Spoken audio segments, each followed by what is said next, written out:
Bueno, nosotros estamos acá en el living de entrevistas y vamos a darle la bienvenida, porque ya está con nosotros, Agustín Echevarne, director general de Libertad y Progreso, y está acá en Tucumán porque va a presentar este libro que acá tengo en mis manos, que es La clave es la libertad. Así es el nombre, y esto va a ser la presentación hoy, ¿no? ¿Cómo le va? Bienvenido. Muy bien, sí, es hoy a las 7:30. 7:30 de la tarde. En la Universidad Nacional de Tucumán. Ajá. Está perfecto. El libro usted lo estructura en tres etapas, ¿no? Sí. O sea, de la evolución de las personas, habla de tres momentos donde se van produciendo algún tipo de avances más lentos, más rápidos. Hoy estamos en medio de una locura.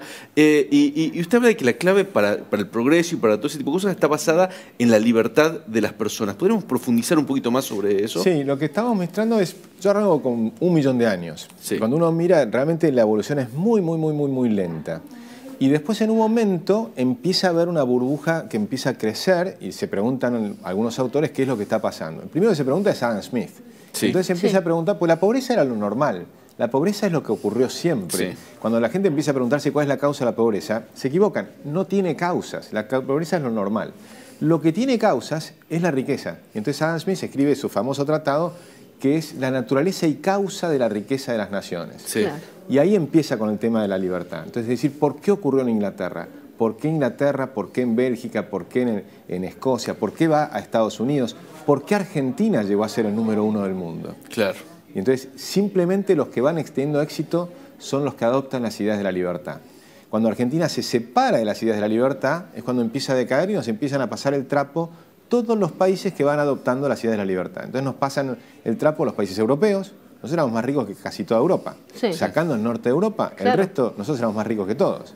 Éramos similares a Australia, Nueva Zelanda, ya a partir de la década del 30 nos apartamos. Después nos pasan países como Japón, porque Japón es invadido por Estados Unidos. Adopta las ideas de la libertad, nos pasa el trapo. Japón era mucho más pobre que Argentina. Después nos pasan el trapo los sudeste asiáticos, que eran pobrísimos. Y el próximo que nos van a pasar el trapo, ¿saben quién es? ¿Quién? Botsuana. Ajá. Entonces, los países africanos empiezan a pasar a Argentina. Sí, sí, sí. ¿Y qué pasa con Argentina que de haber tenido por ahí esta concepción de libertad en la economía, hoy parece difícil, ¿no?, que se la pueda encontrar o quizá en algunos sectores hasta es mala palabra, ¿no? Vamos como en contra La de vamos eso. a recuperar, dándonos un poco más de tiempo, pero Argentina va a recuperar la libertad, porque ya llevamos 80 años de espaldas a la libertad y nos está yendo muy mal. Y tenemos crisis permanentemente. Y además la venimos anunciando. Justo hoy me mandaron un programa que fui en marzo de 2016 a Intratables, donde les explico, muy simple, tenemos déficit fiscal, vamos a acumular deuda, dentro de 4 años vamos al default. Tenemos que hacer algo. Y por supuesto la jauría de Intratables, saltaron todos a pegarme, ¿cómo vas a echar gente del Estado? ¿Cómo vas a achicar? Y hay familias atrás, obvio que hay familias atrás. ¿Y acaso no hay familias atrás hoy de toda la crisis que tenemos en Argentina? Sí. Entonces lo que queríamos evitar era la crisis actual. Pero para evitar la crisis tenés que hacer las cosas racionalmente. Y se podía hacer teniendo en cuenta a las familias, porque vos lo podías ir haciendo gradualmente, pero tenías que sacar gente del Estado que vaya pasando al sector privado. Si lo hubieras hecho durante los 4 años, pero en todos lados, no solo a nivel nacional, las provincias es un desastre. Claro, las provincias multiplicaron el empleo público y el pacto fiscal que hicieron con Macri no fue ni siquiera bajar gradualmente el empleo público, fue seguir subiendo el empleo público gradualmente. Con lo cual no quieren enfrentar el problema y por lo tanto volvemos a recaer en las crisis. Sí, sí, sí. Pero después de 80 años no estamos cansados. Y bueno, ¿y cómo salimos? Porque ahora estamos en una situación tan complicada que cuesta ver la luz al final del túnel y que usted recién decía, vamos a recuperar, vamos a volver buenos, pero ¿cómo? ¿Cómo hacemos eso?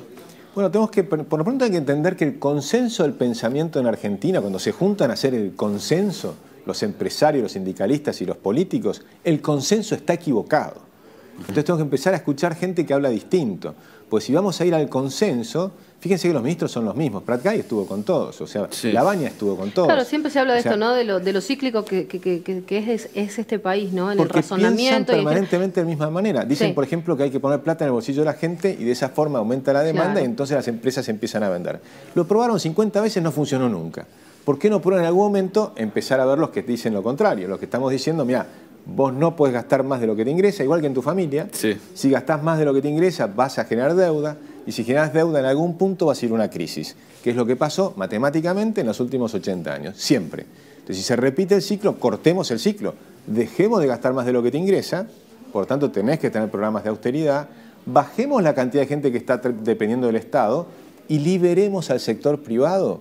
El sector privado son los héroes, son los que van a hacer crecer la Argentina, son las nuevas empresas. Van a entrar 1 millón de chicos al mercado laboral los próximos 4 años. ¿Dónde van a trabajar? ¿Dónde van a trabajar? ¿En el Estado? O sea, ¿van a seguir aumentando el Estado? ¿Quién les va a pagar el sueldo? ¿El sector privado cada vez más chiquitito? Imposible. ¿Saben dónde van a trabajar? En las empresas que ellos hagan. Claro. Porque... Siempre y cuando eliminemos los impuestos, desregulemos, liberemos a estos chicos que puedan hacer lo que quieran y les aseguro que van a hacer maravillas. Que ningún ministro sabe qué es lo que van a hacer, porque son los chicos de 18 años, 17 años los que van a crear las cosas nuevas. Claro. Ningún ministro se le ocurrió hacer WhatsApp. ¿Quién lo hizo? Un chico de 16 años que venía de Ucrania y se fue a vivir a Estados Unidos y vivía de las estampillas de alimentos. Sí. Y vendió su empresa en 16.000 millones de dólares. Ahora, ¿qué ministro planificador de tipo Kicillof se le va a ocurrir eso? Imposible. No hay ninguna chance de que lo haga el Estado. Lo tienen que hacer los jóvenes. Lo tienen que hacer los jóvenes y les liberamos todas las posibilidades, ¿no? ¿Qué estás viendo de este futuro tan inmediato que tiene Argentina con las elecciones acá tan cerca, tan polémico todo, esta economía convulsionada? Bueno, de nuevo, desde el 2016 nosotros ya anunciamos que íbamos a ir al default. Sí. No bajamos el gasto público. De 2018, ¿qué hizo el gobierno de Macri? Bueno, lo que dicen siempre, el consenso de esta clase política y de los empresarios y demás, que es devaluar, ¿no? Y poner impuestos nuevos. Creó el impuesto a la renta financiera, recaudó 0,17% del PBI y generó una crisis financiera. Después puso el impuesto a todas las exportaciones. ¿A qué país del mundo se le ocurre poner el impuesto a las exportaciones? ¿Solamente en la Argentina? No existe eso, en ninguna parte del mundo, no existe. Por supuesto se agravó la crisis. Y así llegamos a las PASO. Y teníamos un riesgo país de 900. Y en las PASO hubo una sorpresa. Se calculaba que había 1/3 de probabilidades de que gane Fernández. Llegamos a las PASO y Fernández sacó 16 puntos de diferencia. ¿Qué significa? La gente votó al peronismo, el 47% o 49%. Bueno, estas personas votaron al peronismo, lo votaron posiblemente porque la están pasando mal, porque está cayendo el salario real, por lo que ustedes quieran. Pero ¿qué es el peronismo? El peronismo es un grupo de gente que no cree en la propiedad privada, confisca a la propiedad privada, canta la marchita combatiendo al capital.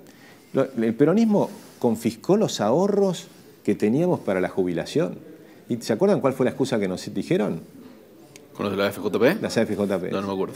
La excusa era que tenían comisiones altas, las privadas. Se olvidaron que había una FJP, que era la FJP Nación. Pone bajita las comisiones en la FJP Nación y dale la libertad, y la gente si quiere las ponía ahí. Era estatal, pero tenías tu cuenta de capitalización. Entonces cada uno tenía su cuenta. ¿Por qué nos la robaron? ¿Para qué? Obviamente, ¿para qué? Para distribuirlo a otros 3 millones de personas que no habían hecho los aportes. Entonces consiguieron 3 millones de votos. Esas 3 millones de personas están felices, pero los 9 millones de personas que les robaron los ahorros, ahora van a tener una jubilación que va a ser miserable. Entonces, te roban la plata porque no creen en la propiedad privada. Después se expropiaron YPF, expropian aerolíneas. Entonces, ¿qué pasó? Cuando sale la noticia de las PASO, Argentina se cae a la mitad. El riesgo país va al doble, las acciones valen la mitad.